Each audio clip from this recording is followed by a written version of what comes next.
Hello. Hello. This is Finish Big. I'm Mark. And I'm Joe. And I'm Will. Hey!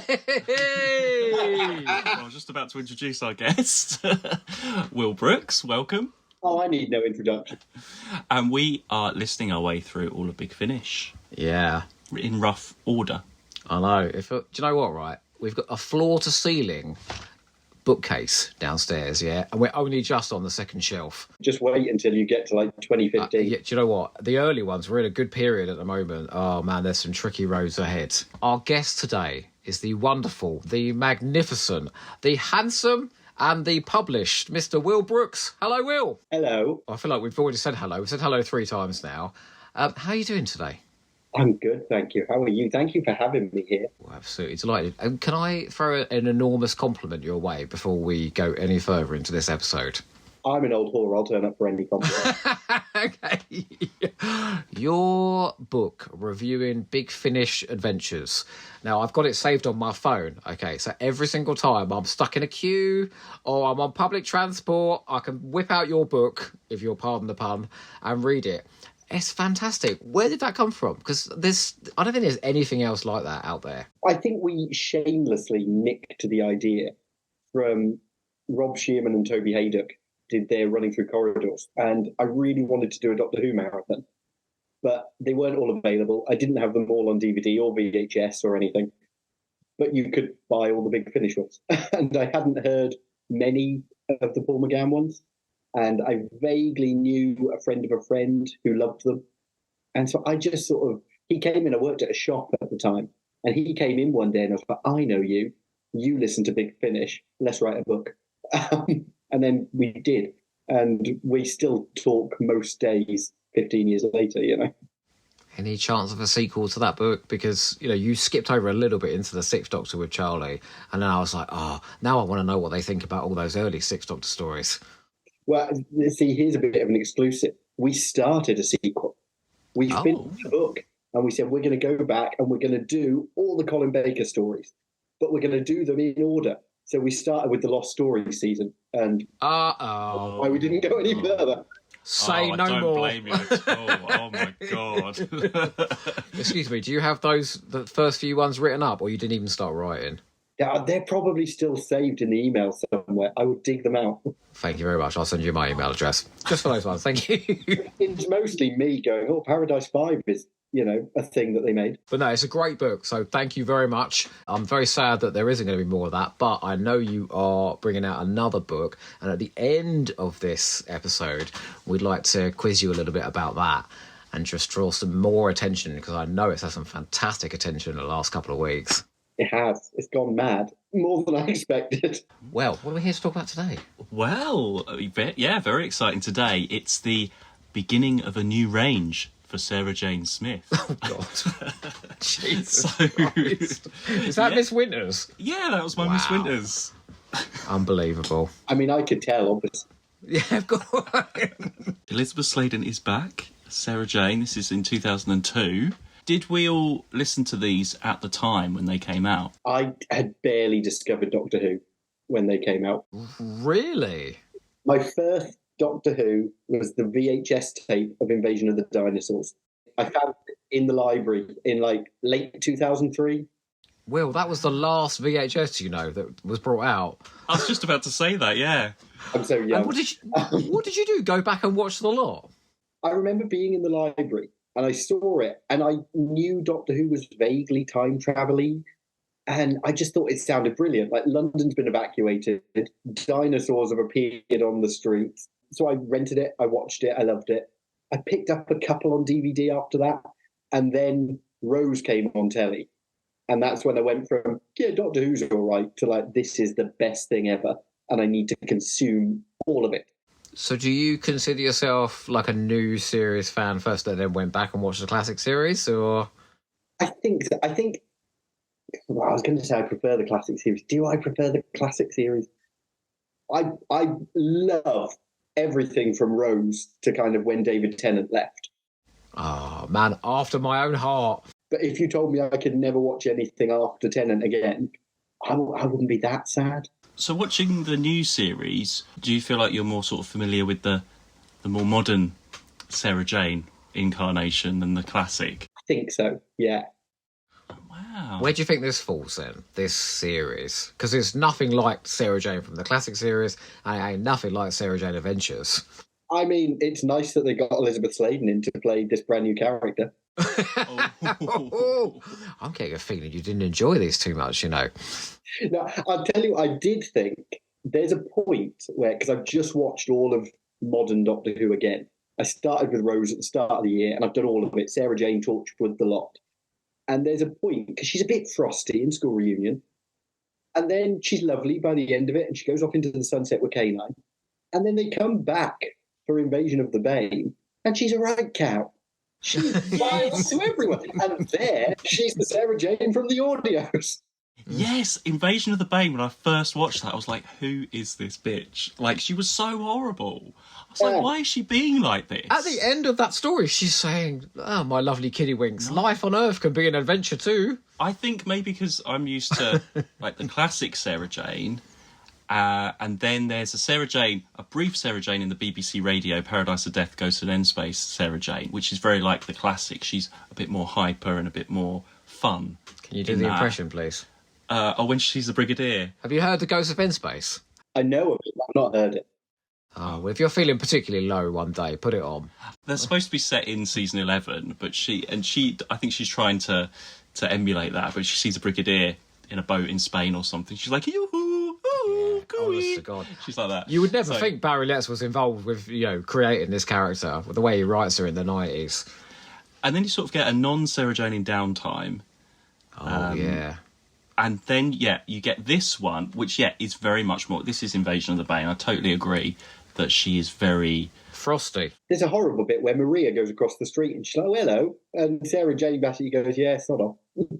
But, there were sequences in, skipping ahead to the end of this season, Mirror Signal Manoeuvre, where she's chatting away to her friend, in inverted commas, Natalie, the lovely lady in the wheelchair.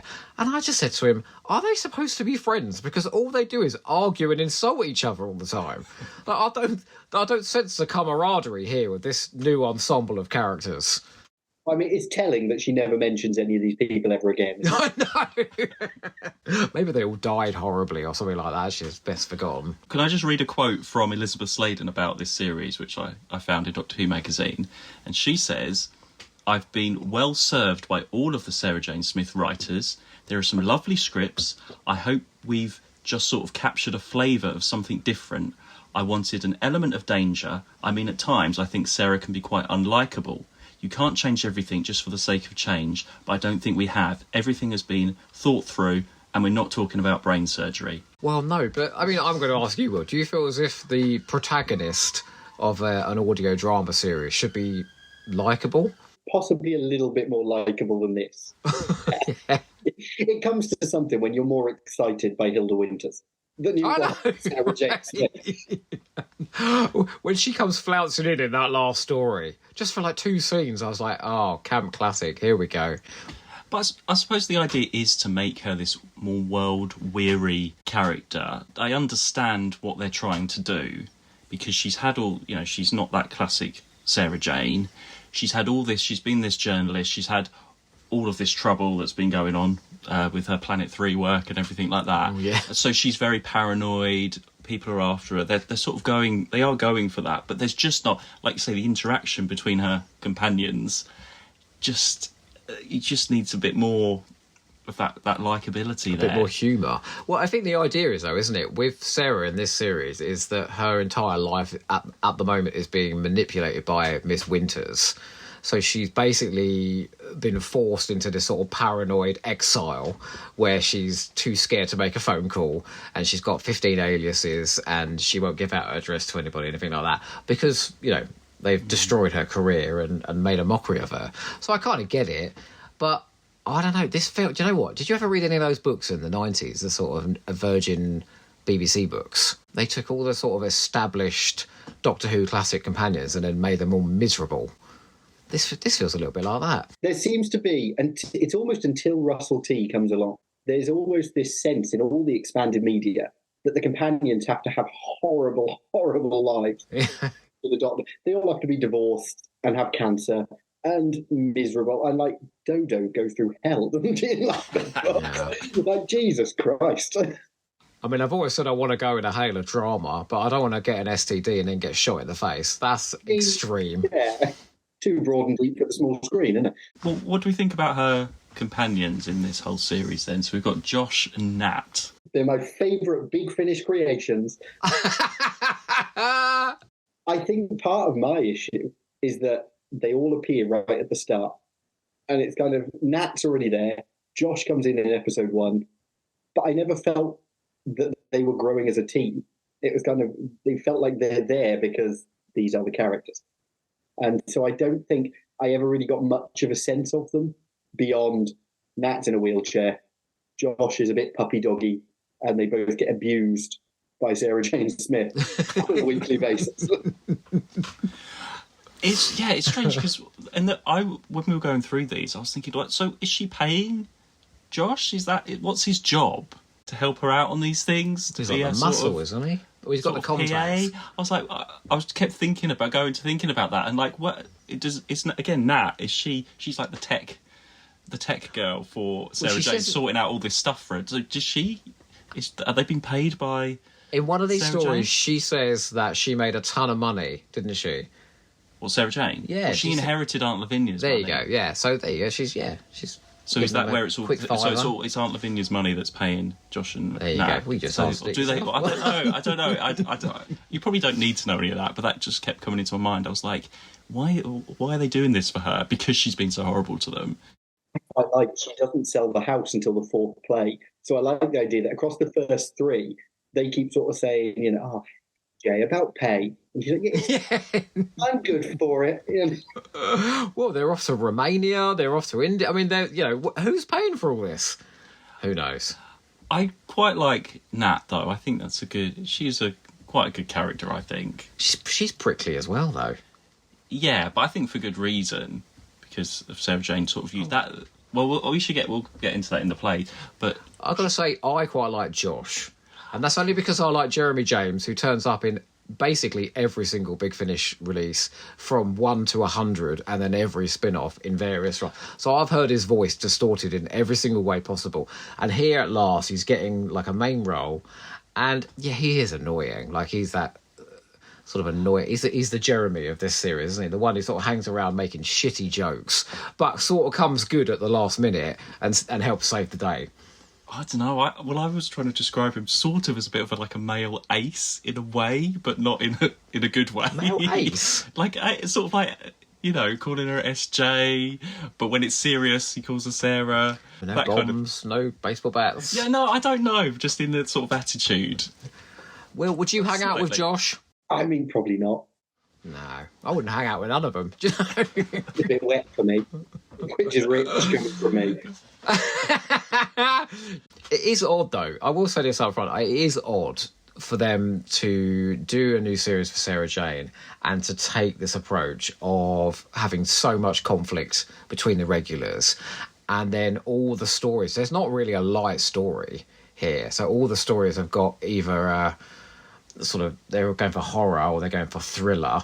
Whereas the first one of the second series, have you heard the second series? I think I've actually heard the first one of the second one, yeah. It's like an adventure out in Italy, and there's the return of the Mandragora, I think, from the what's it called? Mask of Mandragora. Mandragora. Yeah. Right. And it's really fun, though. It's fun. It's light. They've injected a bit of humour. It's almost like they've looked over their shoulder at Series 1 and went, well, that was no fun at all. Let's lighten this up a bit. Well, didn't you say that Elisabeth Sladen had script approval of this, or wanted script approval in your trivia? Yeah. So apparently Gary Russell gave Elisabeth Sladen script approval, but he only gave her the synopsis and he wouldn't tell her who'd written them because she wanted to work with Barry Letts and with Terrence Dicks, and he knew she was going to favour those scripts. So 4 of these scripts she chose. So if you didn't enjoy them, you can blame Elisabeth Sladen because she chose the stories, all right? And one of them they disagreed on, Gary and Elizabeth, but they went with Elizabeth's choice, and I think that was Ghost Town. So what was she thinking? Did you know about Have you read the Eighth Doctor books? No, I know some of it. Have you ever heard of the companion Sam Jones? Yeah, she's very popular, you know, I hear. Not with Elisabeth Sladen. No, by all accounts. Off you go on. Well, yeah, because the character of Ellie Martin was Sam Jones originally, and I think Elisabeth Sladen was like, no, you are not putting another companion in my series. So didn't have a massive row about that. Excuse me, you're working with Gary Russell, aren't you? Can you ask him for me, please, if Elisabeth Sladen and Gary had a massive row about this? I have asked him about specifically this. Well, I'm so pleased you're here. And come on, give us the goss. So about 10 years ago, I wanted to do a Sarah Jane fanzine because obviously I love Sarah Jane. And I hadn't heard any of the Big Finish Sarah Jane stuff. But I somehow got Gary's email from somewhere, and I emailed him and I said, can we talk Sarah Jane? You know, obviously he worked on the show, he did the audios, and I went in woefully unprepared. And I said to him, you know, so what about the series? He went, well, of course, Sam Jones was going to be in it. And I was like, cool, who's that? But I seem to recall him saying that Elisabeth Sladen wasn't best pleased. And that it was a real sticking point, because that was the first I'd heard. And then no one else seemed to know anything. And I thought, I've got this little secret bit of information. And then I was looking on Wikipedia earlier, and it's just on there, Gary Russell has said. And I was like, oh, okay, so it's not that secret. By all accounts, I think they recorded 2 stories where they were addressing that character as Sam Jones, and they had to go back and do a load of posts and take it out after this happened. So he just said he said it was one nod sort of to continuity too far, and he wanted to sort of push away from Doctor Who a bit, which I guess makes sense. But she's not in it that much. And did Elisabeth Sladen read the Eighth Doctor books? She probably would have known if somebody hadn't have told her. So I've got to tell you guys, I actually found Ellie Martin the most annoying of all 4 of the regulars. That sort of Greenpeace, you know, I live on the streets, I've got all the contacts. Oh, she was smug as arseholes, wasn't she? It's telling that when I Wikipedia'd this afternoon to check some details, I noticed she was only in the first 3, and I hadn't really spotted that she wasn't in the last couple. Okay, I'm going to read you a list of names now, and you either say yes or no if you've heard of them. This will... we'll discover your fan pedigree here, okay? Jacqueline Rayner. Yeah, obviously, yeah. Colin Brake. Yes. Rebecca Levine. Yeah. Robert Shearman. Obvious. Gareth Roberts. Yes. Why'd you look scared? Justin Richards. Yeah. Also, all of those names, which are probably bigger names than some of the writers they chose, they were all considered for scripts for this first series. And unfortunately, Elisabeth Sladen didn't choose any of their work. And if you would indulge me for a second, there was a secret memo. I always say secret. There was nothing secret about it. It was a bloody memo. There was a memo that went around to the writers that could have written for this from Gary Russell, saying that he wanted 5 separate mini-adventures with enough of an ongoing thread and a feeling that Sarah has moved on a bit, with stories that feature an exceptional leading lady, but she is human with no special powers or gadgets beyond her own wits. What he wanted tonally was The Avengers meets Twin Peaks with a dash of Doctor Who. I'm not sure they reached that. No. I get the Avengers thing. I found when I was listening to the first couple, the thing it tonally reminded me most of was the Lost Avengers episodes that Big Finish put out. There's something in the style and the pacing that was very in tune with those. Were those Lost Avengers episodes scripts that were written back in the day, like episodes that were junked? Oh, yeah. Okay. No wonder. Well, Barry Letts and Terrence Dix wrote the first 2, so no wonder it felt a bit like the 60s and 70s. Well, look, should we go into the first one? Let's talk about the first one. Right. The first release is Comeback, which was released in July 2002, featuring Robin Bauman, Lisa Bowerman's brother. Yeah, he's great. David Jackson. Who's that? Gan from Blake 7. Are you a Blake 7 fan? No, I've tried it. I've got the DVDs one day. And Juliet Warner. This was written by Terrence Dix, directed by Gary Russell, with music by David Darlington. I think our guest should go first with what he thought about the exciting pilot of Comeback. So my biggest issue with Comeback is I really don't like the idea that Sarah's had this big TV series and she's this famous TV journalist it just doesn't sit right with me. And so then when it opens with this, and it's like a week after she's been sacked, and she's in the bank, and she's Miss Samuels and trying to fit in, and you've just got everyone coming up to her and going, "Oh, you're Sarah Jane Smith off the telly." It reminds me a lot of, in the 70s, they rebooted the Superman comics, and they tried to make them modern. So Clark Kent no longer worked at a newspaper. He worked on TV news, and he was up to date and modern, and it wasn't old-fashioned anymore. And this just reminded me of that. It felt like it was trying to be relevant.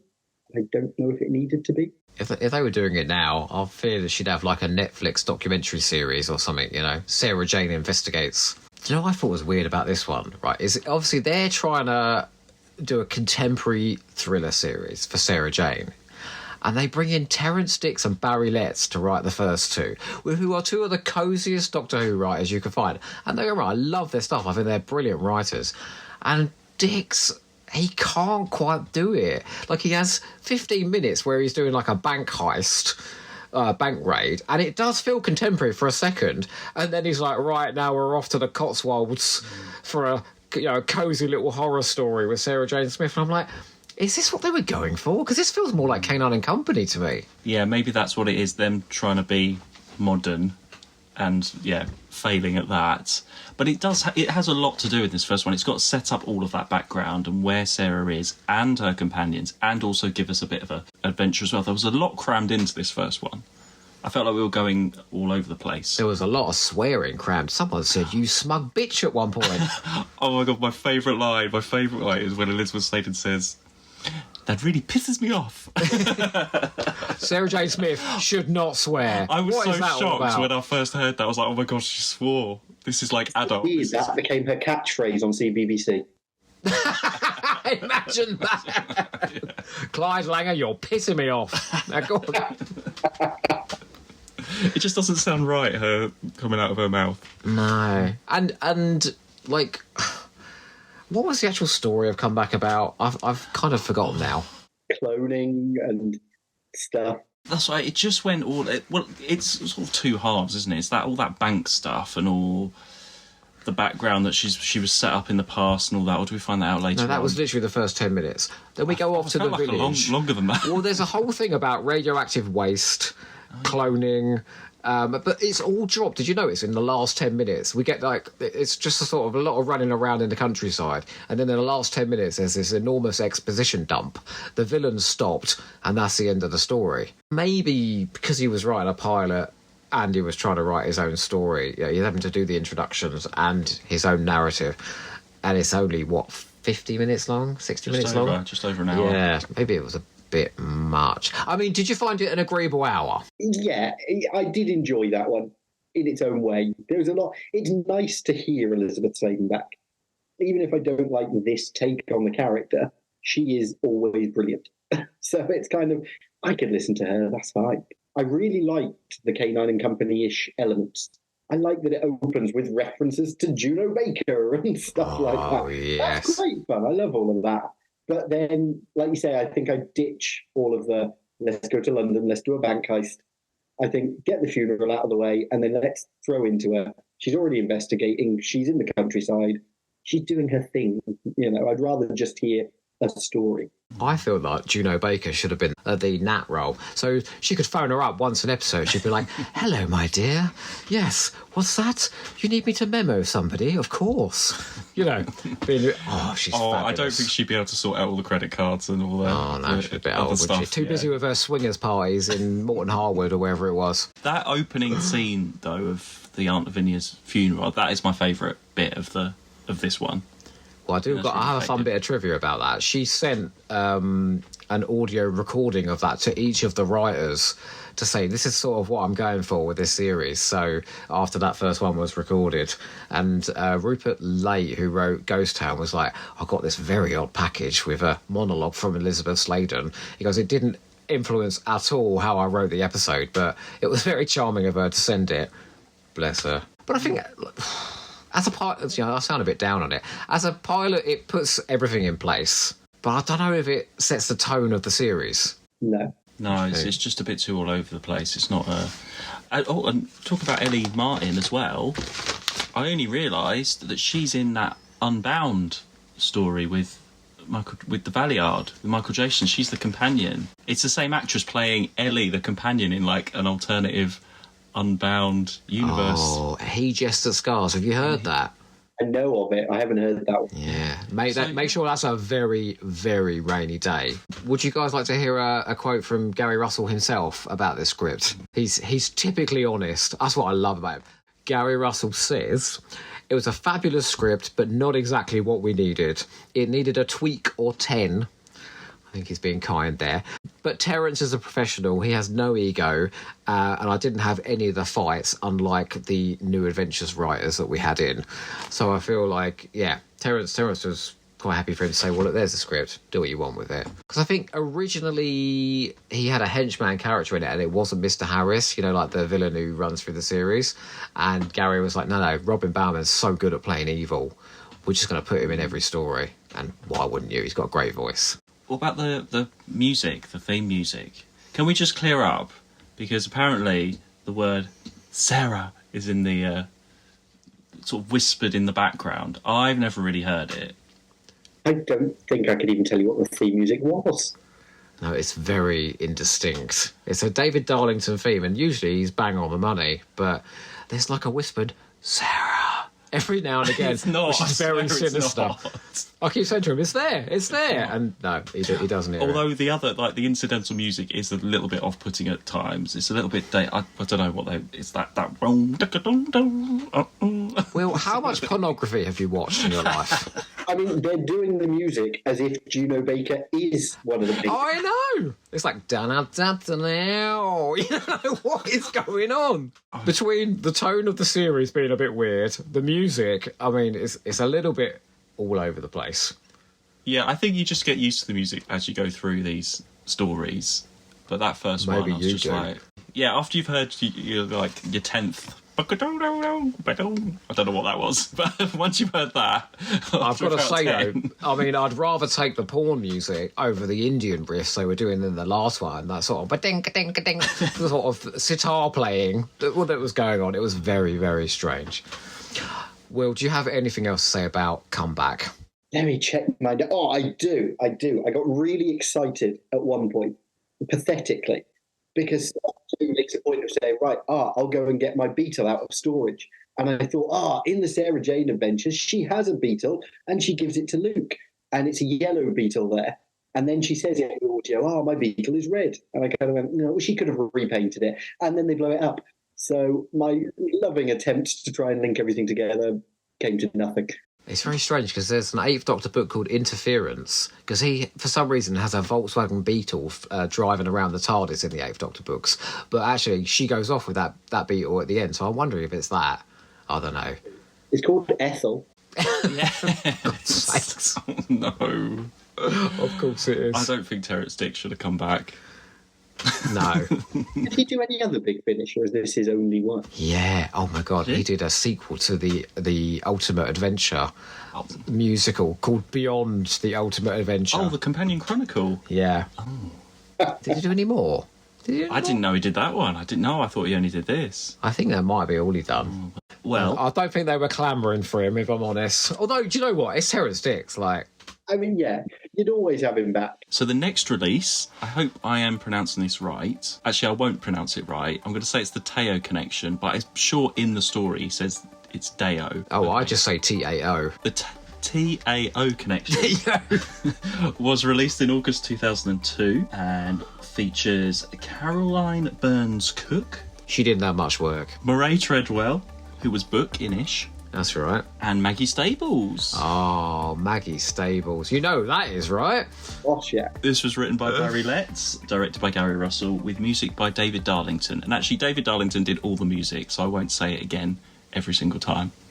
So this one's a bit more of a straightforward adventure, I found. I quite like this. She's got something to investigate, and off she goes to do it. After that setup of the last one, I really enjoyed this one a lot more. Did you not feel like this was like an episode of Vicious starring Derek Jacobi and what's-his-face? Because you had two of the bitchiest queens you've ever heard in your life in this story. Out of all 5 plays, and I can't remember which character says it, but there's a bit where they discover that it's Sarah Jane who's broken in, and she just goes, oh, of course, Sarah Jane, that bitch. Oh, I love the swearing in this series, you know. I mean, I've got to say, I'm entirely in accordance with Gary Russell, who says, I quote, TV has become very anodyne these days on its treatment of gays. They're either lovely and everybody's friend or that hideous neighbour you want to get rid of. I was really pleased that Barry gave us an out-and-out loathsome character in this story who uses his sexuality as a weapon.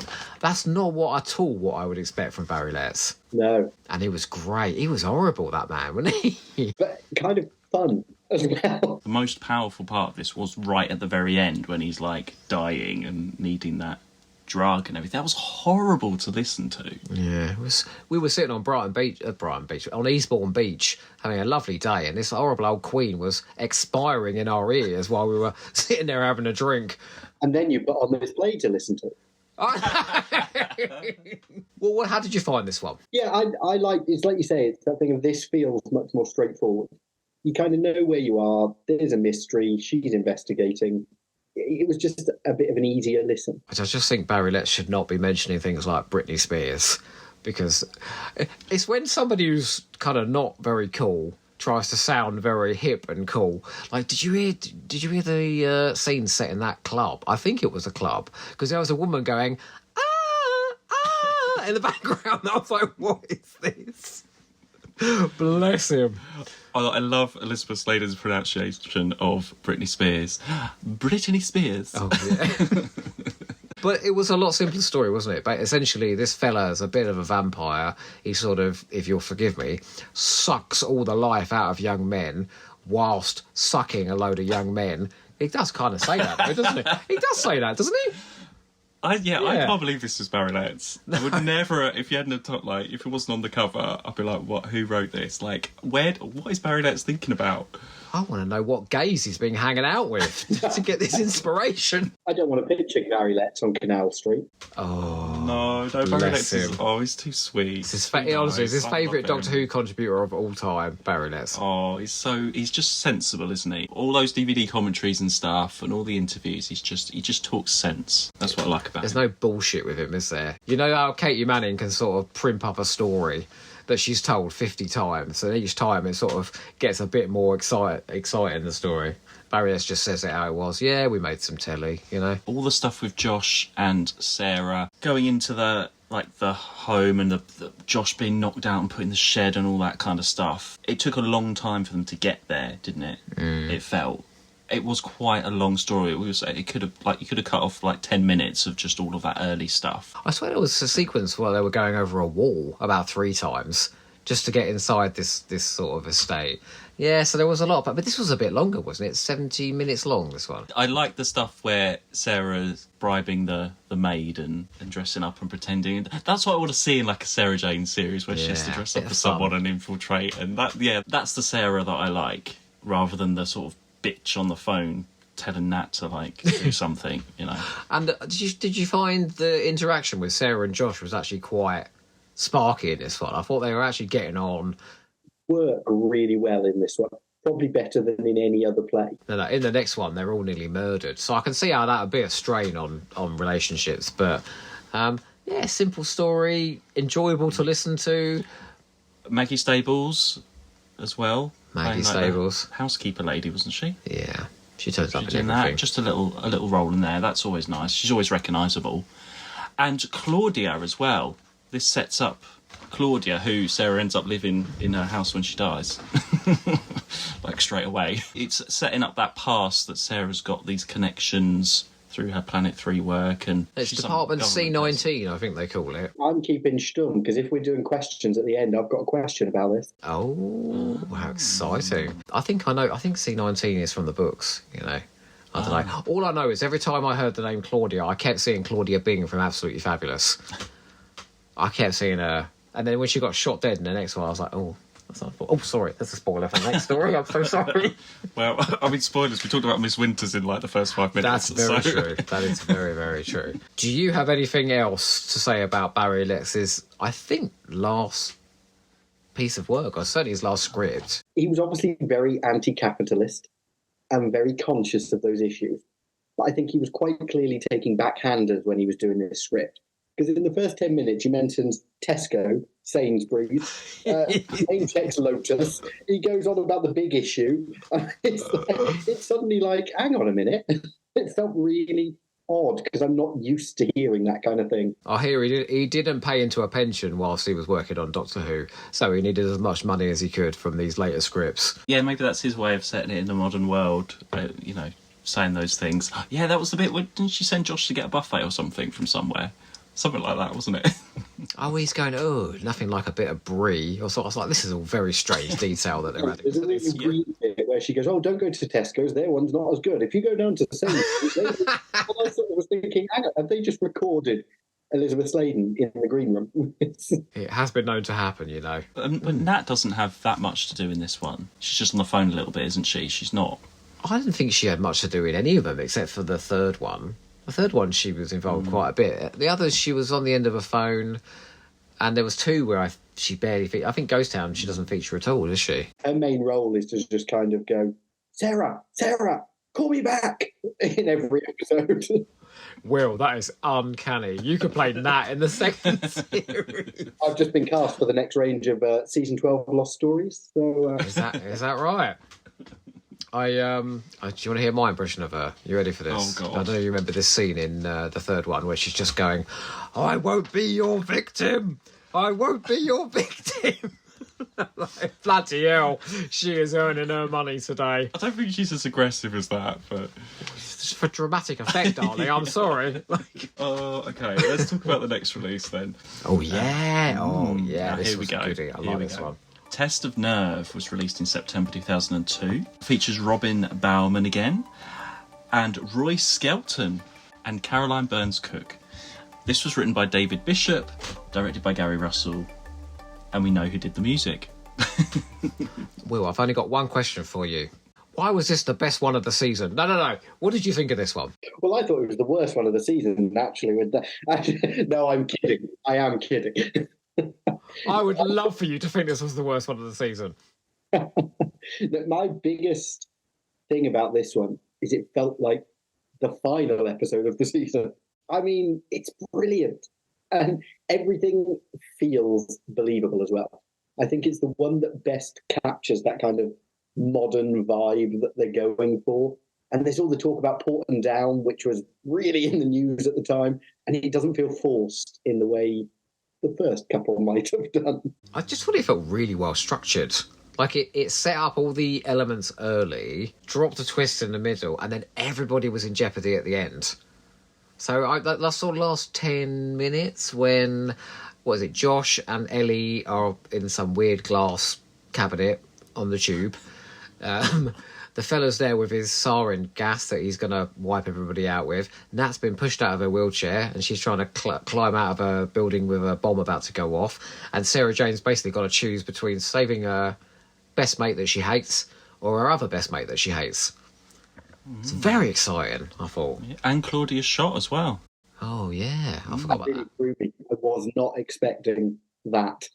But I thought they'd push it, but I didn't think they'd actually go through with it. And I was walking along while I listened to it, and I had to proper stop like, oh, okay, here we go, okay. But you're so right, like, the way those stakes elevated at the end, that is what you do at the end of a season. And in fact, it did it far more than what we got at the end of this season, which was good, but nowhere near as exciting as this. Yeah, and Robin Bauman is great returning. He has got Mr. that Harris. voice, hasn't he? I really liked all of that stuff.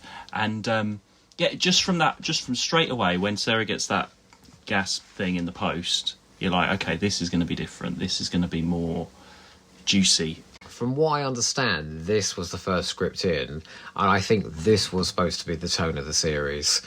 And then they got Barry Letts and Terrence Dixon, and we're off to Somerset and country villages and things. But I think this kind of should have been the template for the whole year.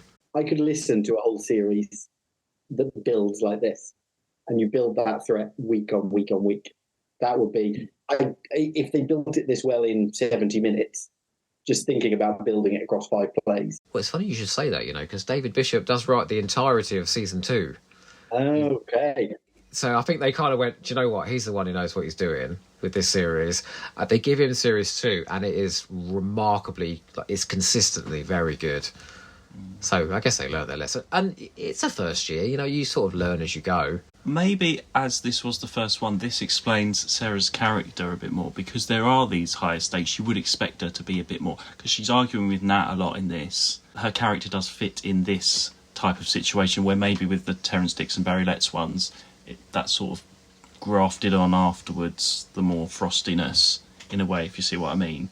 But she's not dealing with such high stakes and such sort of drama. That actually in this, okay, she is going to get a bit more tense. I want to ask you both a question about Elisabeth Sladen's performance in these plays, because I think she's one of my favourite companions. I think she's a great actress, but I don't know if audio is the best medium for her, because you've got to heighten your performance a bit on audio to sort of make an emotional impact. And it was especially noticeable in Test of Nerve, because she's in sort of high stakes situations all the time. And forgive me, I am going to do an impression. She's sort of going, George, that, like she's doing this sort of anguish and I'm going, I don't know if this is the best acting I've ever seen from you. I think on screen, Elisabeth Sladen is really subtle. She does a lot of little subtle things. Often, if she's not the focus of the scene, you can see her in the background making choices and doing things, and you lose all of that on audio. So I think she's compensating for that by heightening her performance. And she's often brilliant, but there are moments where you think, ooh, I can imagine her doing that on screen and it being amazing. And just sort of taking it down a bit on the telly. I don't know. I was just like... but then I don't know, how do you play? You're supposed to be playing that you're in a state of complete anxiety and you've got an impossible choice to make. Like, how do you underplay that? Like, oh dear, I could go that way or I could go that way. So I guess maybe it's an unfair. What do you think? Yeah, it's those noises. I think she's good at going back to those BBC Radio ones that she'd done before. I don't think you get any of that. You get the TV Sarah. But here, but I think she does well in those noises. I don't know. I can visualise her doing the mannerisms and things, that sort of. I can't do it. That just sounds like him having an orgasm. I can't explain. She does these kind of noises that do convey. No, okay, I'm not going to do any more. Well, listeners, anyway, what I'm trying to say is that it's good. I like it. Well, yeah, the porn noises, the orgasm sounds. I mean, it's a bit of sort of sexy ASMR going on in the Sarah Jane series. Okay, well, on a different subject, what about Roy Skelton? You can recognise him, can't you? I thought he was great. Really good. And I've never really heard him act. No. Have you never seen Rainbow, the pair of you? No, but I mean, like an actor, like a role in that way, where he's not got a mask on. Yeah, no, it was a very subtle performance for him. I mean, I'm fairly certain he's done a lot of acting in his time, but just because we haven't seen it. Like, he was very sympathetic and very scary at the same time. Do you remember the bit when she's on the phone and he's going, I said, who is that? I was going, oh my God, he's going to murder them any minute. Wow, that was great. Thank you. I can do George and Bungle as well, Oh, yes, you're a Finnish pig, yeah. I won't stop, I'll stop. Sorry. Do a crawl. It makes no sense, Stigron. There you go. I'm very versed in Roy Skelton, Okay, do you guys think this was the best of the season? Yes, I would say so. Yes, yeah. And I think Sadie Miller said that as well. Sadie Miller, who has gone on to play Sarah Jane Smith herself. Have you heard her do that? No. The recasts don't interest me in the slightest. I think Big Finish do amazing stuff. And some of the stuff they've done with recast sounds great. But it doesn't appeal to me. Well, if you do ever want to go into those sort of season 12, the Ark and Daleks' Genesis of Terror, you remember how we've been talking earlier? Make it a very, very, very, very rainy day. So the next story is Ghost Town, released in October 2002, featuring Ingrid Evans, Brian Miller and Robert Jezek. Written by Rupert Light. Have I written that down right? Late. That's my writing again. Directed by Gary Russell. And we know who did the music. I don't remember listening to this. No, I only listened to this yesterday. I think that's a fair reaction. It just sort of comes a bit out of nowhere, especially after Test of Nerve was so strong. And then all of a sudden this one opens and Sarah's sort of going, come on, Josh, off to Romania. And you kind of go, okay. And then, yeah, it sort of doesn't do a lot. It's so slight, isn't it? Like, there just wasn't much incident. And then there wasn't much plot. And then there wasn't much explanation. And at the end, I was like, what just happened? I seem to recall there's a scene in there somewhere, and it's like a big revelation. And Sarah Jane picks up a file and goes, oh my God, I should have guessed. CIA, the Central Intelligence Agency. Oh, no. And you kind of go, uh-huh. I didn't think it was too bad. I quite like... He likes a simple story, though, you know? Yeah, it's just... it's not got really anything with the main arc. It's just on its own, a straightforward story. Bit of a... it's not really a mystery as such, really. It doesn't have that many layers to it. But it's just quite nice. Different location, different setup. If you just want like an easy, straightforward story...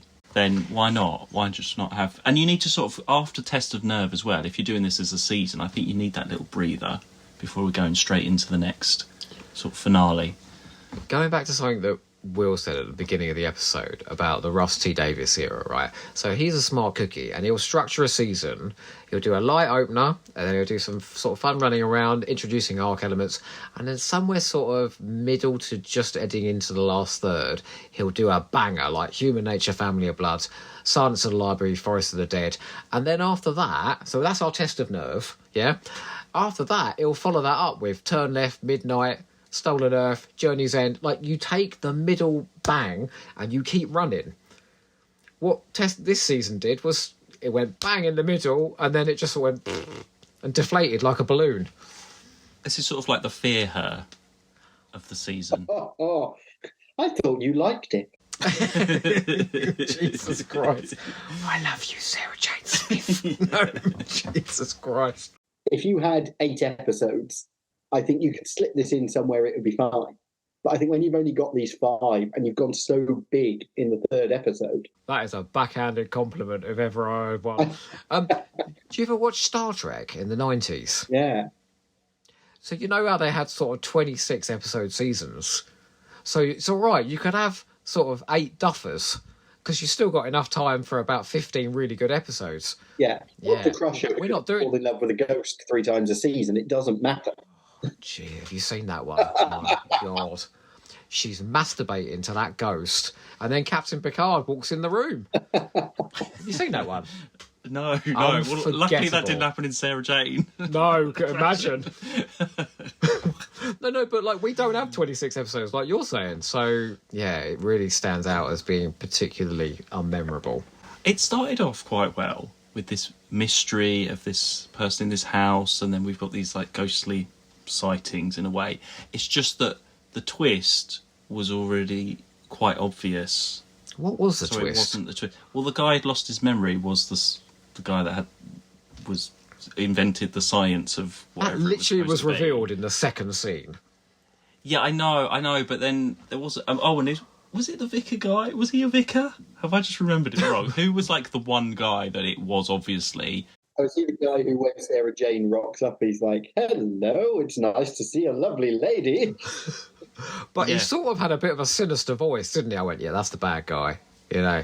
Yeah. And did you notice how they kept referencing Scooby fucking Doo in this? Well, I wrote down, as I was listening to it, I literally wrote in my notes, this is like an episode of Scooby Doo. And then Josh says, this is like Scooby Doo, all this. And I'm like, well, at least they know, but I'm not sure saying it makes it any better. Well, can I tell you, Will, your thoughts chime exactly with writer Rupert Late, who says... The writer... he says, I never added the Scooby-Doo references. I assume that's something that Gary Russell added afterwards. To appear knowing about Attacky's plot doesn't make it more palatable.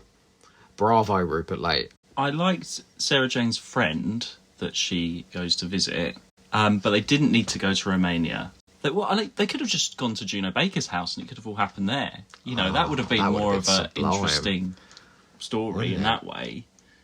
You could have done a ghost story set in a swinger's palace, couldn't you? That would have been crazy. Oh, and yeah, there's that American couple that visit, don't they? And then because she dies. What, in this one? Yeah, you know the Americans that come around for dinner. You didn't like this at all. No, I only listened to it yesterday, Will. I don't remember a thing about it. Does that say something? And yet, weirdly, this is the one that goes on to have the strongest connection to the Sarah Jane adventures on telly. Does it? Because Rupert Lake comes back and writes 2 of the Sarah Jane adventures. Oh, of course he does. Which ones does he do? Well, I'm not going to say that because that's coming up in a quiz question later. Fuck it. Okay, all right. But it gets mentioned in one of the Sarah Jane audiobooks that they did for the Sarah Jane adventures. And so I downloaded it and I listened to it today. And she literally sits down, Luke, Clyde, and Rani, and tells them the plot of this story. No. Was that written by Rupert Lake? No. They were having a slow week. They couldn't afford to write a script. They were like, we'll just use this story. Oh, I want to get that one now.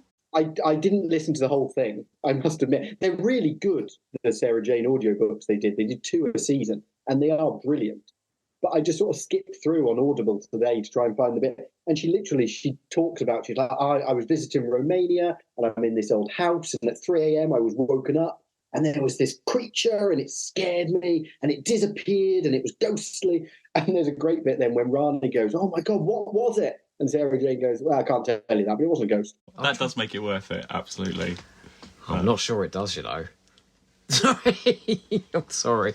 I thought this was the weakest of the year. Really insubstantial, not very interesting, and killing the momentum of the series. Well, is it you need that breather because again, also Nat has gone off she's not really talking to Sarah at this point. So that's very odd though, because she's not. And then in the next story, she just phones her up and goes, "Oh, hi, it's me. I've forgiven you." You know. Yeah, because she's like had enough at the end of the last one, so it has to go here as well in the season. Yeah, and I suppose it's her and Josh again, so that's quite fun. I wonder if I like your idea of, I mean, maybe not setting it at Juno Baker's house, but I quite like the idea of maybe having Sarah go, do you know what? That last week was mental. I'm going to go back to Morton Harwood. I'm going to see everyone. I'm going to take a break. I'm going to get out of Nat's hair. And then while she's there, oh shit, people are being killed by ghosts. It's just a pretty weird thing of like, come on, Josh, off to Romania. Oh, I can hear the dialogue now. Hello, my dear. It's funny you should come at this time because we've been seeing spiritual apparitions about the place. I'm so curious to know which stories Rupert Lake wrote for the Sarah Jane Adventures because I don't think there's a dud there. And if he can do it there, what happened here? One of the ones he wrote is like one of my favourite ones. This is the one where she said, oh, I've just sold the house in Morton Harwood for a lot of money. So where I was trying to build my little, does this all tie together? Sort of, because I've always assumed she sold that house and bought Bannerman Road. I mean, at the moment, she's still living in a dead woman's flat. But, you know, apart from that. You remember that documentary we watched about the boy bands and the fella that was conning them all? Oh, yeah. What was the fella's name? Lou Pearlman. Have you heard about this? He was managing which bands? Backstreet Boys and NSYNC. Oh, I'm going somewhere with this, don't worry. I think I have seen this was it on YouTube they did this documentary? Yeah. And he basically told them the money was coming, you know, don't worry, and sort of, you know, they were a spectacular success, and then he got them all around the table and gave them a cheque for sort of 10 grand. I went, there you go, be grateful you're getting something. I think Sarah Jane had Josh and Nat on a promise, just like this, you know, but now she sold the house, she delivered. I think they got a tasty check, each of them. Yeah, not Elisabeth Sladen. Sarah Jane is no Lou Pearlman. No, we can say that with some confidence. Sorry. That was the most strained analogy I've ever done. I'm so sorry. Oh, wow. God. Right, anyway, going on to the finale of this season. Mirror Signal Manoeuvre was released in November 2002, featuring Louise Faulkner, Patricia Maynard and Peter Miles. This was written by Peter Ankelides. Is that right? No. Oh! And this was directed by Gary Russell. He's busy, isn't he, this season? This culminates in all of the goings-on in the background throughout this season. And of course, it's Miss Winters behind everything here. Although I was really surprised how little she actually was in this. Like, I thought she would be more of a... She's only really in that last 10 minutes? 10, 20 minutes, I feel. So I think that was a shame that she wasn't in it more, because we've got Louise Faulkner instead, basically, throughout this. Who was that? Was she the... As the other journalist. Do you know what? As soon as she appeared, I went, she's a double agent. She's evil. Yeah. She was just too helpful, wasn't she? I don't know if they're trying to hide that or not, because I did the same thing. I listened and I went, well, obviously she's not her friend. But I don't know if you're supposed to know that. They had a twist behind that twist, didn't they? Because the taxi driver from the first scene was also evil. Yeah. It was like every single person she meets in this story is working for Miss Winters. Yeah. Although at first I thought that was Josh in disguise doing a voice for some reason. I don't know why. No, you didn't. I can't believe I'm going to ask you this question, but I am. That first scene in the taxi, yeah, did Sarah Jane come across as being incredibly racist? She's so intolerant with that man. Like, will you just shut up and drive the car? You know, it's this lovely Indian taxi driver. It's weird because this is the last couple of stories. Well, the last story, I suppose. She's been a little bit nicer. And then, yeah, literally, this starts and he does the whole, I know you, you're Sarah Jane. No, I'm not. You obviously are. Honestly, it's like I'm listening to the stories. Well, what did you think of this as a series finale? I like the idea more than the finished piece. I think the confrontation where you get Sarah Jane and Miss Winters together is brilliant.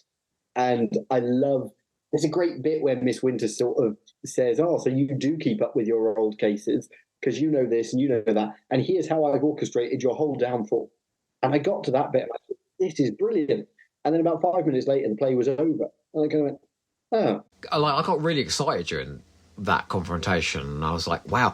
But then I started thinking about it. I was like, this hasn't really been integrated well into the series. Apart from Test of Nerve, where you had Harris doing lots of things to, you know, make her life hell. I did love the line, though. I'm going to quote it, where she said, "You've been living a pathetic, neurotic existence, always looking over your shoulder and never seeing me looking back." I thought that was a great line. She's a good villain, don't you think? Well, she's a great villain. And having the journalist being related to Jellicoe, yeah, from Robot. Yeah, that's a clever tie-in.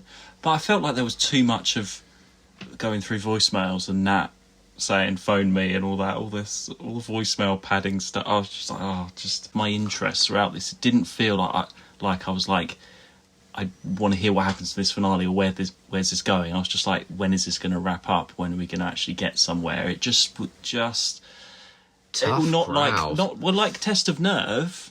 Didn't feel like that. That was an exciting, you know, everything in that sort of meant something. But I feel like a lot of that beginning in this was just, and all this talk about different case files and everything between Sarah and I can't remember her name, the other journalist, I'll call her.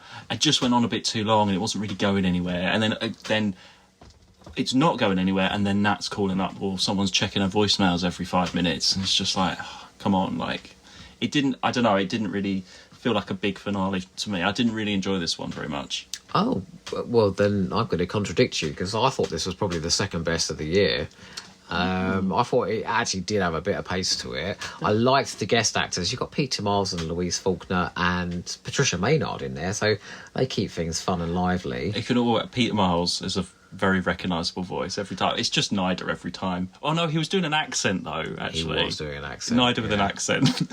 Yeah. I did think that the twist about the taxi driver was maybe one twist too many, when he walked in and he was evil as well. The final 10 minutes pull it up quite a lot. But I was the same. That first bit, I didn't really care. Where there's an awful lot of, we need to find this doctor, check my voicemails. Oh, he's on that island, check my voicemails.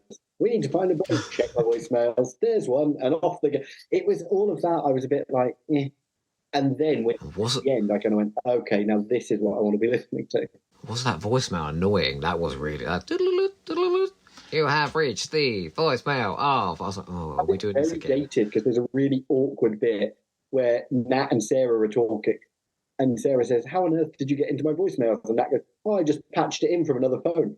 And Sarah Jane goes, "You can do that." Nothing dates worse than technology. Yeah, I didn't even get the reason for all this voicemail stuff. I know it's because she couldn't be traced, but I didn't, it's her Planet 3 voicemail.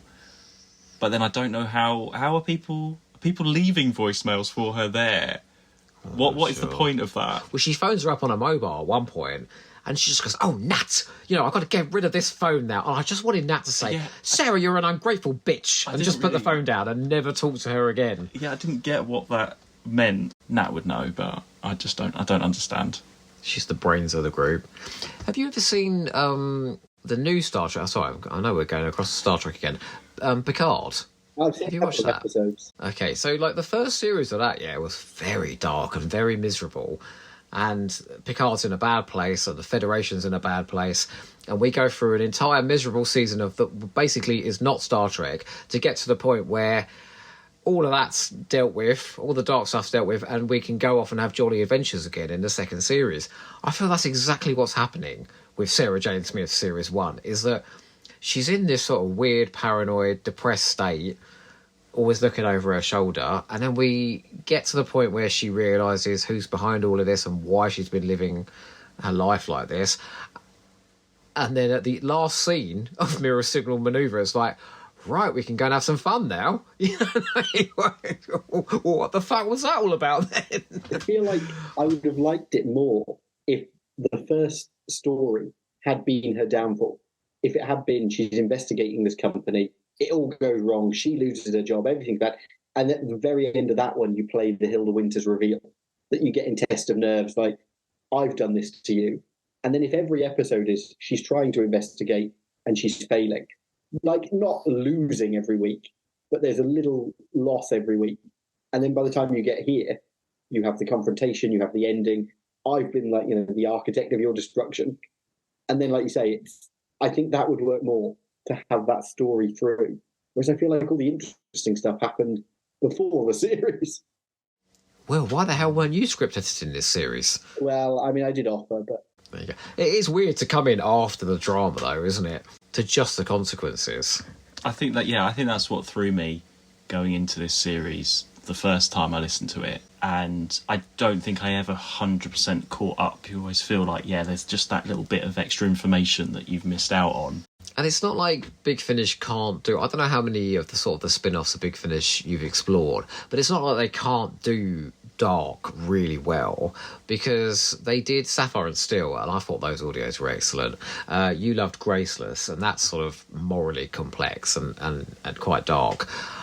I just think it's weird taking a classic Doctor Who companion and essentially putting them through hell for 5 stories before we can actually go off and have an adventure.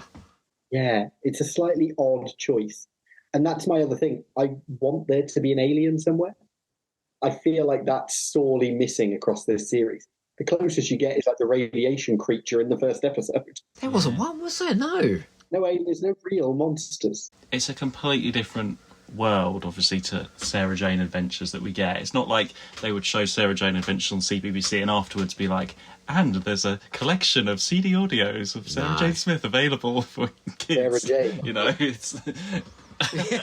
Uncut, yeah. A bit like those Hollyoaks episodes, Yeah, it's late night Sarah Jane, isn't it? With the orgies in them and all that, yeah. Oh, did you watch that one? Okay, sorry. Well, look, do you have anything else to add about Mirror Signal Manoeuvre?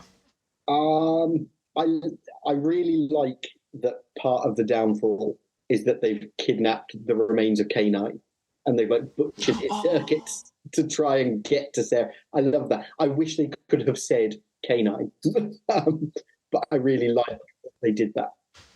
What did I say? They just keep referring to it as a box of mechanical equipment and things like that. Yeah, completely forgot about K9. Yeah, that is really nice that they've got that. And because he says there's the antennas sticking out of the box, and they sort of describes that box from K9 and Company pretty well. Well, when we get to your chronology moment, I don't know how you're going to tie this in with the Sarah Jane Adventures, where she has a fully functioning K9 at the beginning of that. Because Doctor Who repairs him in School Reunion. He's broken at the start. Yeah. See? Oh, well, you're a genius. Yeah. I'm going to have you script edit all Big Finish from now on. All right? You've got all the answers, baby. Well, Well, there we go. That's series 1 of the Sarah Jane Adventures. I feel like we've been quite hard, yeah. but I think it is flawed. There's real glimmers of brilliance in there, and there's some great ideas, but it's not what I wanted to hear from the return of Sarah Jane. Can I suggest that I think they are still only $2.99? You listen to the second series though, because it is all David Bishop.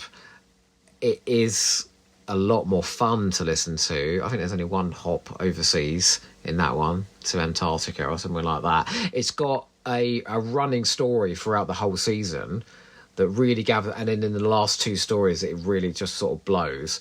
And it's almost like, yeah, this should have been series 1. And we'll get to that. Well, maybe I'll try and entice you back for series 2. Well, have you got your chronology moment? It's a very brief chronology moment. Well, excuse me, there's a lot of Sarah Jane to fit this around. Yeah, okay, well, I'll explain.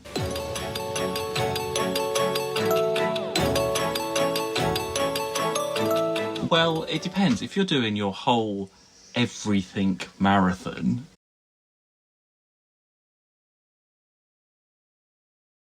with TV and audios, it's where do you fit this series?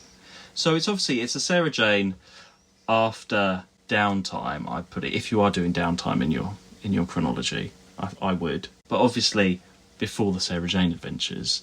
So where can it fit? It's set, 2001, 2002. So do you sort of fit it in amongst a lot of the Big Finish time, amongst the sort of 8th Doctor time, if you're doing a sort of a timeline in that way of everything? There's a lot of options. I would put it in sort of roughly where it was, what was happening when stuff was being released. So that would be in the middle of the 8th Doctor's time somewhere, as like a season just plonked in the middle. So there's nothing really to set it anywhere. So I would put it in after Neverland to give the 8th Doctor a bit of a break in between the big reveal there. That's what I would do. If I was listing out everything ever, that's where I would put it. Slot it in there. Does this work, though? Does this work as a... Have you seen Downtime, Will? Oh, yeah. It's terrible, but I love it. Do you remember Deborah Watling at the beginning? Who are you? Father! Well, yeah, because she's obviously working for Planet 3 there around that time. So I think it works. She's probably got Nat on the phone afterwards being like, I've just been... Those Yeti really pissed me off. Josh, where were you? We needed you to find the great intelligence. Yeah. Oh, so you think this is happening concurrent with all that stuff? Oh my God, what if Nat was a chili on the computers? Oh. That's how they met. Yeah. She's so good, because they're all there, aren't they, in their computers with their little headsets on? Yeah, bloody chilies. Well, it is weird, though. Sarah Jane has done so much out of Doctor Who. Like, obviously, you've got her original run, then you've got K9 and Company, then you've got Downtime, then you've got this, then you've got the Sarah Jane Adventure. Well, no, then you've got Doctor Who again, then you've got the Sarah Jane Adventures. I mean, no one else has had this much attention, have they? So whatever we've said about this series, this is a character that inspires people to write stories for her. I find when I last watched all of Doctor Who, I always want to be a bit contrary. And so I always want to go, Sarah Jane's not as good as everyone says she is. And when you're watching through, you obviously have Jo Grant, who is brilliant for 3 years. And you think, Sarah Jane's never going to hold up. And then she's brilliant. And you sort of think, there's a reason that she's the one who keeps coming back. Did you really love the Sarah Jane Adventures? I loved it, yeah. Like, we're... I don't know how old you are, and I'm certainly not going to ask you that on a podcast. But... 21, obviously. I was going to say 18. But, I was in my mid-30s or something when that was on. And, boy, it just took me back to being a kiddywink again. And that same excitement. The cliffhanger in the middle of the story, the silly monsters, the grandiose villains. I mean, Mrs. Wormwood is basically Miss Winters, isn't she? The thing that I love is, so I'm in my mid-30s, but my wife is about 6 or 7 years younger than me. And her friend came over a few years ago, and she spotted the Sarah Jane DVD on the shelf. And she went, I liked Sarah Jane, blah, blah, blah, blah. Because when it started, she would have been about, 13, 14, whatever. And then she says, why have you got all of this? And I was like, well, because Doctor Who. And she was like, Sarah Jane's from Doctor Who. And she'd watched, and my wife was the same. She'd seen loads of the Sarah Jane adventures, had no idea it was anything to do with Doctor Who, even to the point that I said, Doctor Who is in the Sarah I know. Yeah. Like, oh, yeah. You remember that police box that was in that Series 3-1? You know? Well, they could have adapted some of these stories. You could have had a great cliffhanger with Nat. I won't be your victim. Oh, Jesus, no. You know. Do you remember that season 2 classic from the Sarah Jane Adventures, Ghost Town, set in Romania? Yeah. God, I'd rather watch that one with Ross Abbott again instead of that. Actually, that was quite fun. Do you remember that one? That one's not as bad as I thought it was going to be. I mean, it's clearly the Mandragora Helix. They don't say it. Clearly it is. For sure, yeah. The Secrets of the Stars. Okay, sorry. Yeah, I feel like I've had, taken us completely off piece, but I just want to ask you one more question about the Sarah Jane Adventures. What's the best episode? I really like Whatever Happened to Sarah Jane, because Jane Asher is brilliant. And there's the bit where Maria says to her, like, I'm sorry, you were meant to die. And she's just, oh, it's brilliant. I love it. Come on, Will. Come on, do the line. Meant? Who said I was meant to die? Bravo. You've been promoted from script editor to actor. That is a brilliant piece of drama, though, that. And the way that they... More than you expect for what is effectively a kid's show. It's never treated as a kid's show. No, it's sort of introducing kids to some very mature ideas. Yeah. And then the Sladen show the next week. So it's everything you could possibly... Fabulous. And do you know what? There was a point during Series 4 of the Sarah Jane Adventures, and that's when Series 5 of Doctor Who was going out, that I was like, I think I'm enjoying Sarah Jane Adventures more than Doctor Who at the moment, you know? Will, I can't believe I'm about to ask you this, but are you a fan of Audacious Oral? The only reason I came on this podcast is because I wanted to say, and now it's time for some Audacious Oral. Well, we're about to blow your mind then. Let's go.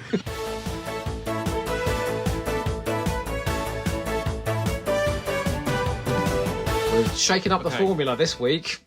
Will has prepared 5 exciting questions, and me and him are going to go head to head. Brace yourself. So, question 1, of these 5 stories in the Sarah Jane Series 1, which one was the last to be recorded? I know the answer to that. I don't know. I'm going to guess. It's Comeback. Yes. Yay! Bugger it, we said it at the same time. All right. Keep score. Well, that was far too easy. Did you dig that out of my Bible, the inside story? I did, yeah. Yeah. God, there's a whole little chapter on that, isn't It's it? great. I love that book so much. So, question 2, which ministry does Claudia Costa work for? I said it earlier, didn't I? What? CIA? C-19. 15. Ministry of Defence. Both wrong. Oh. It's the Ministry of Intelligence. The Ministry of Intelligence? What's that? I'm not sure it's a real thing. Question 3. Rupert Late went on to write 2 Sarah Jane adventures.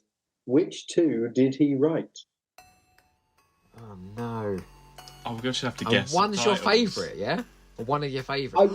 It's up there, yeah. Did he write Lost in Time? He did write Lost in Time. Yes! That's one of my favourites. Yeah. Isn't there one called The Curse of Clyde Langer? No, that's very well regarded. Is it? Yeah. There we go. Oh, he didn't write, you're right, Caesar. He didn't write Mona Lisa's Revenge, did he? He didn't. That was a Phil Ford. Oh, man, that's sublime, that one. He did the Series 3 finale, The Gift, in which the Sladen bring rackweed to the earth. That is fun, though. That's Miriam Margolyes, isn't it? Playing the... Yeah. Oh, do you know what? You've single-handedly elevated Rupert Late's reputation in my mind. So question 4. D.I. Morrison appears in 2 of these Sarah Jane plays. He also appears, in a manner of speaking, in one other Big Finish play. Which one? what the actual... You have done your research. Right, okay. So he's in... I think he's in definitely Test of Nerve. Ian Morrison. Come back. Yeah, but that wasn't the question. It was, what other story is he in? Oh, what other... series and in one other Big Finish play. Sort of. Is it a Doctor Who? It might be or it might not be. Oh, Will, you entice us. What, the same character in a Big Same Big character. Finish play? Oh. I do not have a single clue. What else is I'm going to learn something today. Who would have a... It's not like the first episode of the second series of the Sarah Jane Adventures, is it? It is.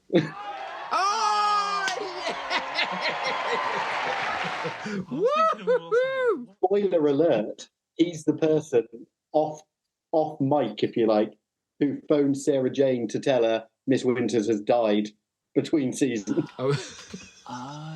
That's because Patricia Maynard said, you only gave me 2 scenes, I'm not coming back. Final question. Now, this one is tricky. To the nearest month, as in years and months, how long was the gap between Sarah Jane's last appearance in Doctor Who, in the Five Doctors, and her return to the world of Doctor Who officially in Comeback? What, in years, did you say? As in, yeah, Or in months? X number of years and X number of months. Wow. Um, You really thought about these, didn't you? Thank you. I love a date question. I'm going to say... Oh, have I done my maths right? It's 24 years, 8 months? And I'm going to say... Oh, sorry. I'm going to say 23 years, Just trying to work it out. 8 months, 14 days, 5 minutes, and 15 seconds. For the second, that's absolutely right. That's unbelievable. No, overshot. It was 18 years, 8 months, and 6 days between the Five Doctors and the release of Comeback. And worryingly, the distance between the release of Comeback and now is 21 years, 1 month, and 10 days. No. Which means that the Sarah Jane Series 1 is older to us now than the Five Doctors was when this series was released. No. Will you stop doing that, please? I feel very old as it is. It's funny, isn't it? Listening to these, you don't realise how long ago they were released, like how long Big Finish has been going. And we're saying, the music's a little bit dated and the modern references are dated, but they probably weren't at the time. Porn. That's what I know. Well, yeah, but back then, I mean, it was a time back then, wasn't it? Yeah. It's not like it is sort of now. So yeah, that is funny, isn't it? When I think about the Sirens of Time being in 2000, what was it? Well, it was 99, wasn't it? 99. Late 99. I was 19. I'm 43 now. The first Big Finish I bought was Zagreus, and lost on me. And you went back for more. Oh my God.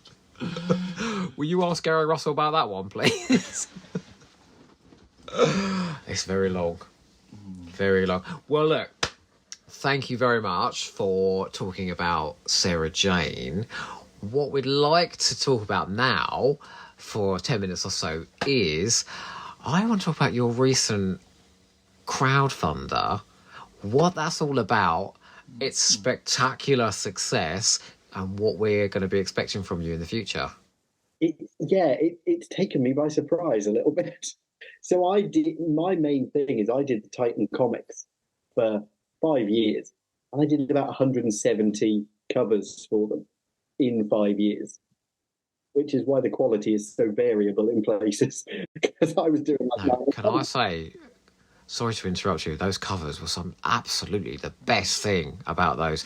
That 8th Doctor one that we've got, that Paul McGann one, is that Titan? God damn it, we should have brought it with us. Then I could have presented it to you and said, is this one of yours? Sorry, please continue. If it's good, then absolutely that was one of mine. Oh, do you know, once I did a convention and I was a guest at a convention and Katie Manning was there and I'd never met her before. And she came round and she was looking at some of my work and she went, "Oh, darling, these are wonderful. I've seen some of these. These are great." And I was like, "Oh my God, Katie Manning knows my work." And then she went, "They should get you on the comics," because they put me on one of those the other month and it was fucking terrible. And she described the cover to me and I thought, yeah, that was one of mine. Oh no! But you've done Big Finish covers as well, haven't you? Yeah. I've done Sarah Jane covers for Big Finish. Did you do that fabulous Beyond Bannerman Road cover? I did, yeah. Oh, you made them all look very sexy on that cover. Thank you. So what's the crowdfunder all about then? So it's an art book of all my Titan Comics covers, because I realised they're all scattered on various external hard drives, and they were all starting to crash and fail. And every so often, because I did so many, people will tag me on Twitter, like, oh, here's a cover by Will Brooks. And I'll look at it and I'll think, is it? And so I thought, right, I'm going to pull them all together, put them all in one book, and print it out and stick it on the shelf. Because at least then, when all the hard drives fail, in 10 years' time, I can look back and go, I did this, because I loved doing the comics. So I started doing it, and I mentioned it to a friend. And he said, oh, actually, if you're doing that, can you run me off a copy as well? Because I'd quite like to have a copy. I said, yeah, all right, I can do that. And then we were chatting about it, and he said, well, I think people would buy it. And I said, well, maybe, you know. And so I thought, right, I'll do a Kickstarter. I wanted to raise 350 quid, which would allow me to print 30 copies or whatever. And yeah, it finished this afternoon, and it went for like 2,000. That is astonishing. Bonker. I literally 2 weeks ago, I said to my friend, right, I've done all the Doctor Who covers. I'll put on some stretch goals for Torchwood and Sherlock. I think we'll hit the Torchwood goal for like 400 quid. We might hit Sherlock at 450. And then I think we did £1,000 on day one. And I sort of sat here going, bloody hell. Wasn't there, like, within a couple of hours, you'd more than smashed the target? Yeah, we hit in 44 minutes. I hit the £350 that I needed to hit to make it happen. And it was bonkers. Yeah.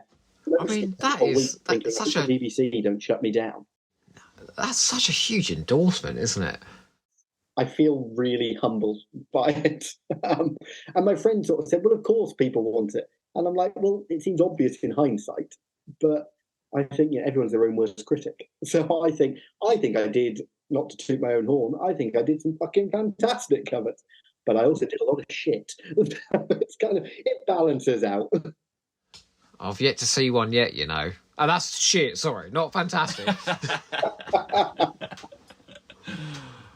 So when's that going to be available? Hopefully, I think the digital version's going up end of October, and then the physical books will be going out probably start of December. I think the digital book I was having a look earlier, is a great idea. I just like it's great to have a book, isn't it? Yeah. It's like you've got some art books, the Andrew Skilleter one, Time Frame, things like that. You know, just where you can flick through and look at. It's nice to have. My favourite project, I think, of all the Doctor Who things I've done, Candy Jar put out the Chris Archilios art book, and I did the cover for that, and it was all his artwork. But I cut it out, I photoshopped it, I had it printed out big. I sent it to Chris Archilios. He painted in new bits, sent it back to me, and I scanned it in and did. And I'm amazed that I got to do something with it. Because if you're going to work with any Doctor Who artist, you know. Oh, iconic. Sorry, go on, you can ask me. Well, I was going to ask, what is your favourite Big Finish cover that you've done? I did one of the Gallifrey Time War ones. And it's kind of Lala Ward and Daleks and things, I think. Oh, I remember that one. It's very red, I think. I do like the Beyond Bannerman Road one because I love Sarah Jane so much. And it was obviously a lot of people who do the Doctor Who stuff for Big Finish. We're all mates, we all talk. And so I'd heard a sort of whisper, and someone said, oh, they've got the license, they're going to do some Sarah Jane adventures. And so I just emailed everyone I could possibly think of to find out what was going on. And the brilliant Emily Cook has produced the two sets. And she sort of texted me back and said, oh, actually, yeah, do you want to do the covers? And I was like, of course I want to do the covers. It's can I ask, where did you start with your artwork? Like, what was the first thing you did? It was, so I did fan art on like Gallifrey Base or somewhere about 15 years ago. Did you have a thread? Yeah, that's where I first heard your name. It was on Gallifrey Base. Yeah, that would make. I did a little bit of that, and then it was. I wanted to do more with it, and for a while, Damien May did a lot of Big Finish covers. He was like their go-to for about 2 years, but he sometimes didn't have time to finish them. So quite often he would call me up and he'd say, "Look, I'm doing. There's like a Peter Davison box set from about 2013." And he said, "Look, I've got the layout, but I haven't got time to cut out all the pictures and colour in the black and white ones. Can you do that? And I'll slip you 100 quid. You do those, and then I'll put it together." So I did a few for him. And then one month, they sort of phoned him up and said, "Oh, we need 3 covers for the main range, and we need them by like yesterday." And he didn't have time. So he said, "Well, I can't do it, but call Will." And literally, I got a panicked email from Big Finish, like, "Can you do 3 covers now?" And I kind of went, "Yes, please." Was one of those covers the Entropy Plague? Yes, it was. That's really He told me that was you on the front cover. That is. I was looking at it going, that don't look nothing like him. I photoshopped into Nabs. I did it because it was. I thought at that point, I thought I might never ever get to do another piece of Doctor Who merchandise. So if I do nothing else, forevermore I can say I put my nipple on the front of Doctor Who. I know someone else who does some Big Finish covers, Tom Newsom, and he put himself on a cover of. He's like, "I'm immortalised now," you know. Tom is brilliant. His covers are gorgeous. He's just done a Gallifrey one as well, hasn't he? Yeah, I think my favourite one of his. Did you ever see the Scorched Earth one with all the flames coming out of Colin Baker's head? Yeah. Well, no, look, you know, I'm going to be very rude now. Not about your work, it's fabulous. But do you ever look back in the day at stuff like Shadow of the Scourge when they did those terrible cut and paste jobs? Tomorrow I'm working through a main range marathon, and I'm doing Shadow of the Scourge tomorrow. Oh, you wait. I looked at the cover today as I downloaded it on the Big app, and I kind of went, and do you know who did that? It's somebody that's gone on to do some of the most incredible imagery for Doctor Who. Clayton Hickman. Because Clayton's covers for the main range, when we're getting to like the 8th Doctor Series 2, they are some of my favourite bits of Doctor Who artwork ever. They are stunning. So, sorry, I think I did just ask this question, but I'm not sure if I paid attention to the answer, so I'm going to ask you again. When am I going to have this fabulous book on my shelf? December, I hope. In time for Christmas. Yeah, that's the plan. Hopefully, I've pulled all the artwork together because originally I didn't think I had all of the artwork, but I have now tracked it all down, and I've written commentary for about 45 of the covers, and there's input from brilliant people. So there's a unit soldier on a cover, and it's Cavan Scott because he wrote the 9th Doctor comics, so he's written a little piece to talk about that. And Andrew James, who was the editor at Titan, he's written me a lovely introduction. But if you've done so many, how did you choose? It was bonkers. So I did it as my full-time job for 5 years. And I am terrible at following a brief. So to start with, the first 6 months or so, Andrew would email and he'd say, "Right, can we have the 8th Doctor doing this and the 9th Doctor doing that and blah, blah, blah." And then he started to realise that what I sent back bore absolutely no relation to what he'd asked me for. So eventually we reached a point, and he would literally email at the start of the month and say, "Oh, right, by the 23rd, I need 2 David Tennant covers, a Matt Smith, a Peter Capaldi," and I would just make shit up. I like that. I can work like that, and it was fun. And it was a really fun collaborative process because I could email him an idea and say, "I'm thinking about this. Can we try that?" And he'd say, "Oh yeah. What if?" Yeah, that was a lot of fun. What an incredible job doing Doctor Who imagery for 5 years. It reached a wonderful. I'd done it for the 5 years, and it wound down a little bit because there was the point we were doing 9 issues a month, and then we'd gotten down to they were just doing 1 a month, and I was thinking this isn't going to pay the bill much longer. And then one month I emailed, and Andrew had left by this point, and I emailed him and I said, "Oh, what do we need next month? Is it just the next in the series?" And they basically emailed back and went, "Oh yeah, no, we can't afford that anymore. Bye." And I've never heard of that. Oh no! Oh jeez! So you can go in by being cheeky, but they can be cheeky back at the end. Oh, that's terrible. I got my comeuppance. Well, listen, you're a fantastic talent. We're so lucky to have had you. We're so sorry to have made you watch the Sarah Jane Series 1. You know, like, I'm hoping we can entice you back next time and we'll listen to something really, really good. Oh, you'll never be rid of me now. Genuinely, though, it's thank you so much for having me on, because I love listening to Finish Big. And I find I'm rubbish at subscribing to podcasts. So every few days I like refresh Spotify and I'm like, is there a new one on it? And like I say, I'm listening to the main range and I'm doing a play and then re-listening to your segment on it.